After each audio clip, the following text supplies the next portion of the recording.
warahmatullahi wabarakatuh. Alhamdulillahirrabbilalamin. Assalatu wassalamu ala asrafil anbiya'i wal mursalin wa ala alihi wa ashabihi ajmain.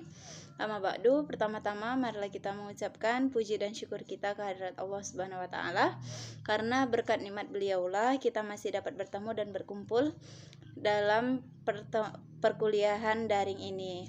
Salawat dan salam tak lupa kita hadiahkan kepada junjungan kita Nabi besar Muhammad SAW. Mudah-mudahan syafaatnya kita dapatkan di yaumil akhir kelak nantinya. Amin amin ya rabbal alamin.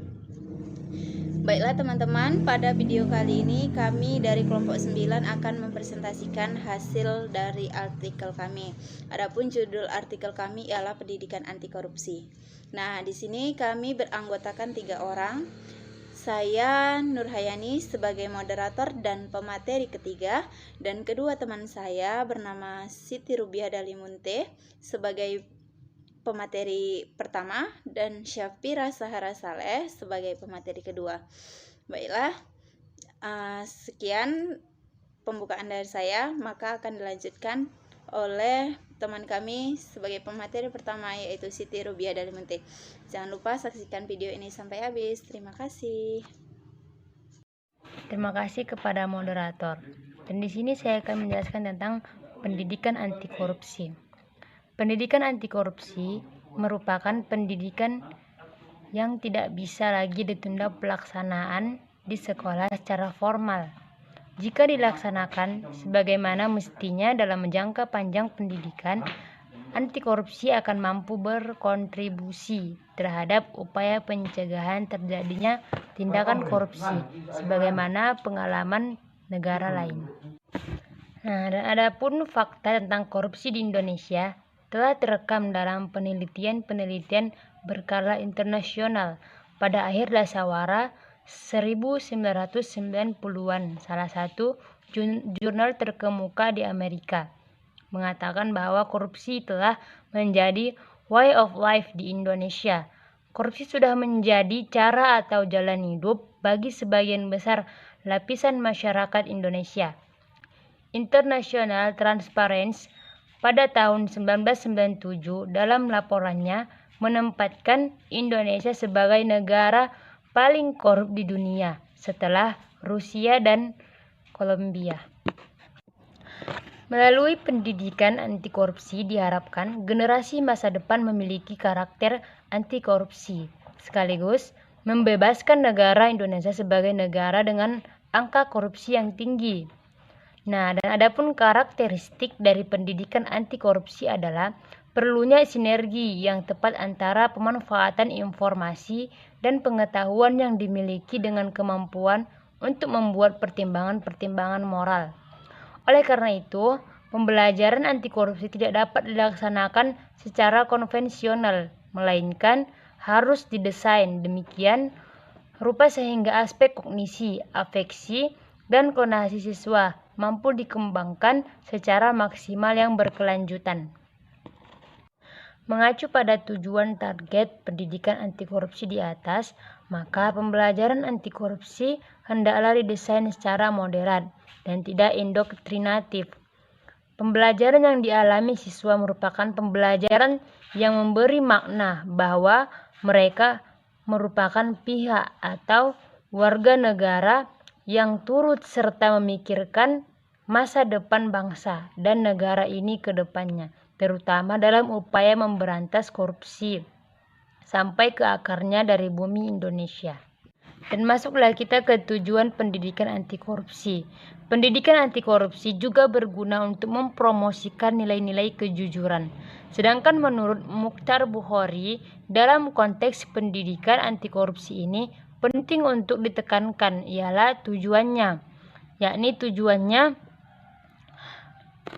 pendidikan nilai, bukan memupuk kemahiran beretorika tentang nilai-nilai atau tentang suatu ideologi.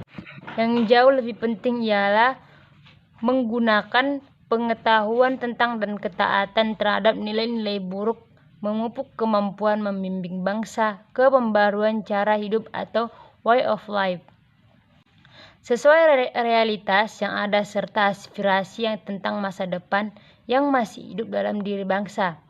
Pendidikan nilai tidak berhenti pada pengenalan nilai-nilai, tetapi masih harus berlanjut ke pemahaman nilai-nilai, ke penghayatan nilai-nilai, dan ke pengalaman nilai-nilai. Hanya dengan siklus yang bulat seperti ini dapat diharapkan pendidikan nilai akan dapat membawa bangsa ke kemampuan memperbarui diri. Assalamualaikum warahmatullahi wabarakatuh.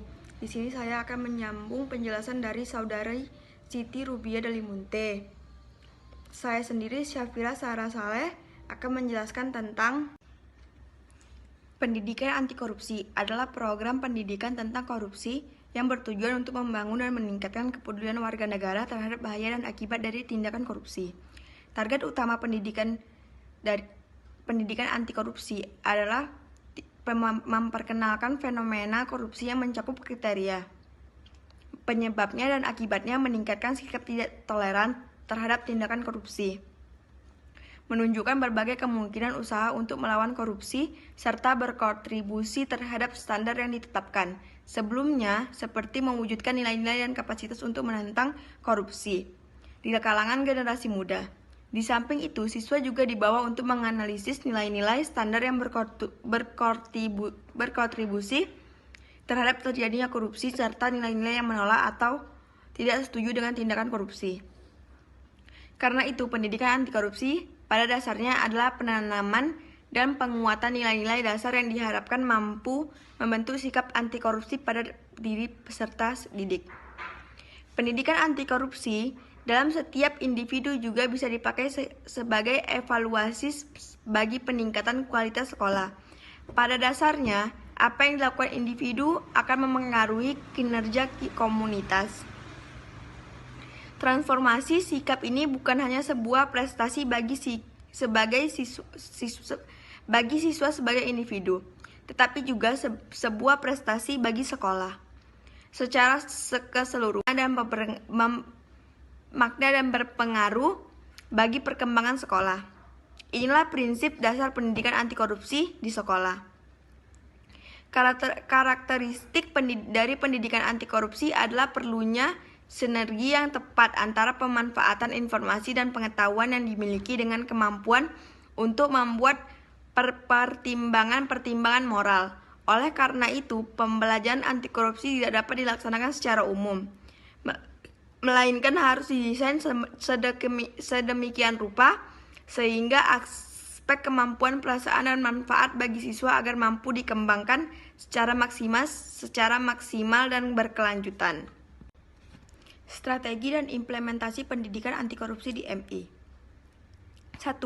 Memprogramkan pendidikan anti korupsi di madrasah melalui program kegiatan intra, ekstra, dan ekstrakurikuler setelah disiplin madrasah. Madrasah diberi keleluasan untuk merencanakan, melaksanakan, dan mengevaluasi pendidikan anti korupsi. Mengoptimalkan fungsi kegiatan rekreatif untuk praktik pendidikan anti korupsi, kegiatan seni, olahraga, susastra, dan berbagai kegiatan yang sifatnya rekreatif. Seharusnya bisa dioptimalkan sebagai wahana implementasi pendidikan anti korupsi bagi siswa di MI.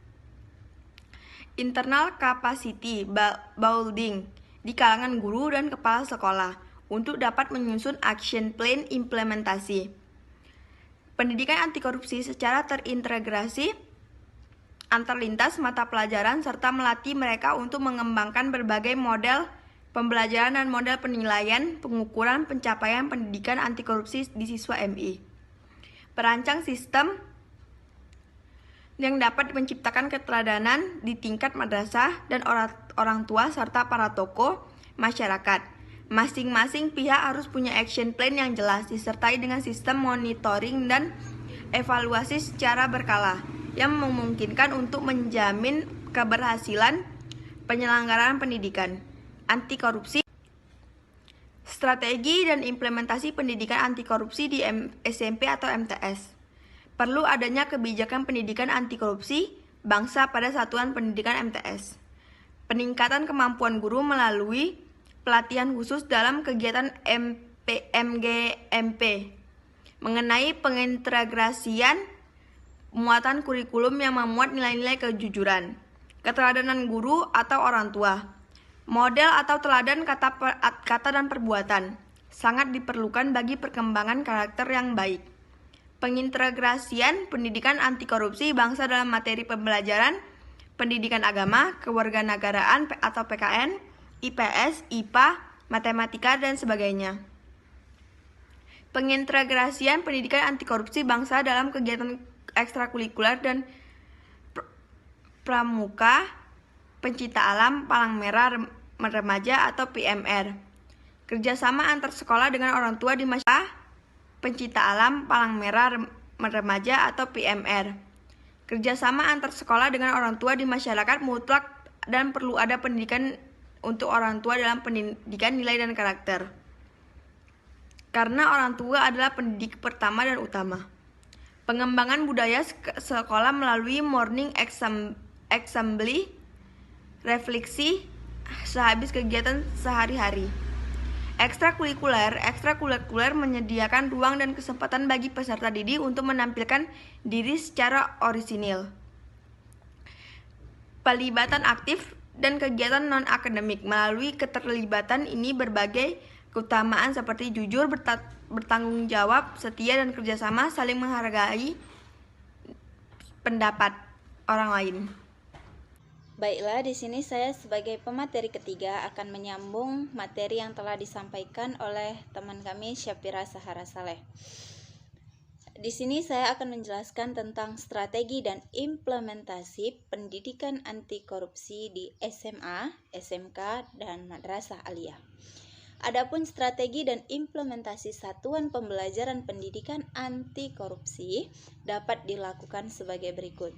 Yang pertama, perlu adanya komitmen bersama untuk melakukan pendidikan anti korupsi. Yang kedua, pendidikan karakter bangsa perlu dilaksanakan secara berkesinambungan. Jangan sampai berhenti jika ada pergantian kepemimpinan. Lalu yang ketiga, pemerintah membuat pedoman tentang pendidikan karakter bangsa untuk setiap satuan pendidikan, baik pendidikan formal, pendidikan non-formal, dan pendidikan informal. Lalu yang keempat, setiap satuan pendidikan perlu memahami esensi pendidikan karakter bangsa.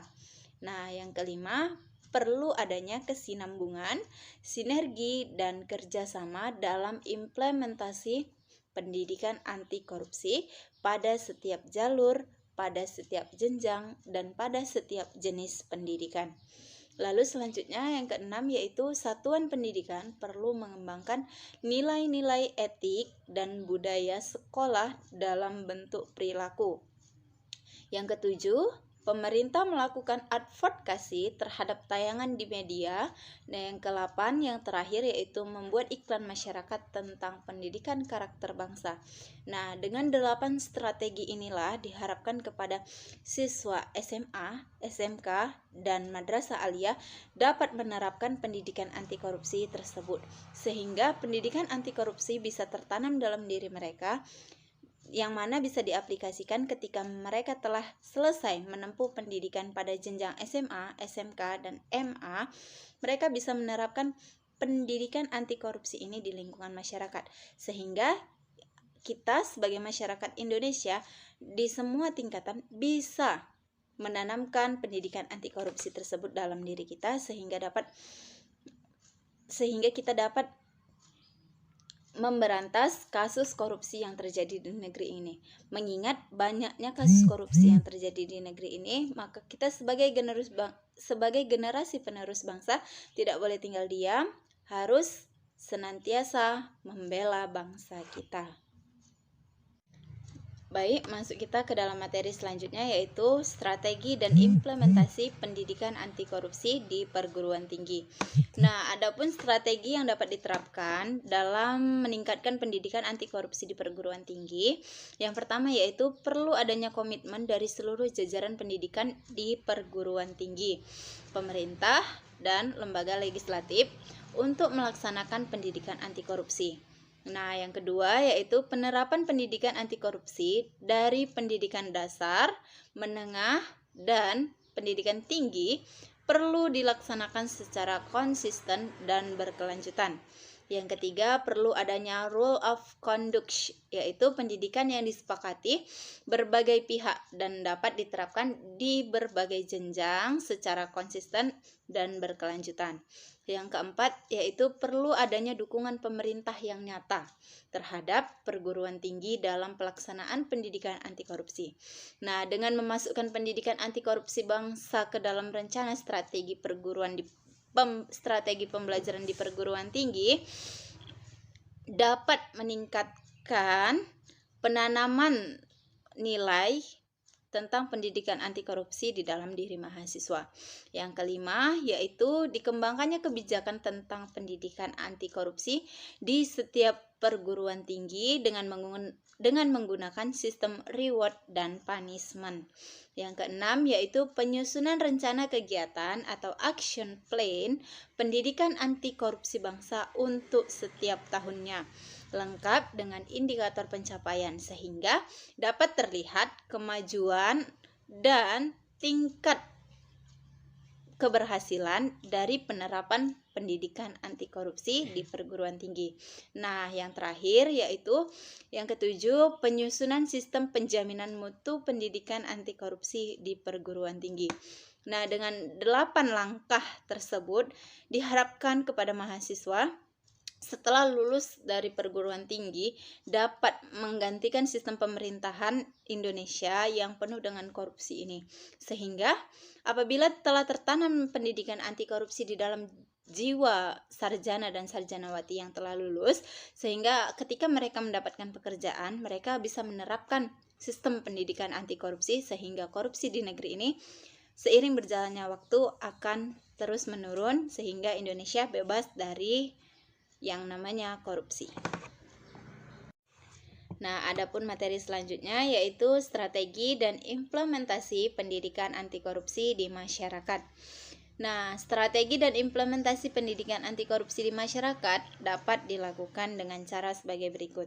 Yang pertama, perlu adanya kebijakan secara nasional dengan memasukkan pendidikan anti korupsi ke dalam kurikulum pendidikan di setiap PKBM. Nah, apa itu PKBM? PKBM adalah Pusat Kegiatan Belajar Mengajar.